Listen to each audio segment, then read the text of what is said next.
Iran के शहर कौम में स्थित मस्जिद जमक्रान एक ऐतिहासिक और आध्यात्मिक स्थल है, जिसकी स्थापना एक स्वप्न के कारण हुई थी। कहा जाता है कि 373 हिजरी की एक रात एक नेक इंसान शेख हसन बिन मसलह जमकरानी ने सपना देखा, जिसमें इमाम मेहदी अलैहिस्सलाम ने उनसे कहा कि इस खास जगह पर एक मस्जिद बनाई जाए, क्योंकि यह स्थान पवित्र है और अल्लाह के नेक बंदों की इबादत के लिए चुना गया है। जब शेख हसन सुबह उठे तो वह इस सपने से अचंभित थे, लेकिन जब उन्होंने गांव के अन्य लोगों से बात की तो कुछ ने भी उसी रात रोशनी और अन्य आध्यात्मिक घटनाओं को महसूस किया था।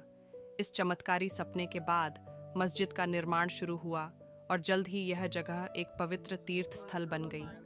आज भी लाखों लोग मस्जिद जमकरान आते हैं, खासकर बुधवार की रात, और इमाम मेहदी अस्तिचन से आध्यात्मिक जुड़ाव और दुआ करने के लिए इकट्ठा होते हैं।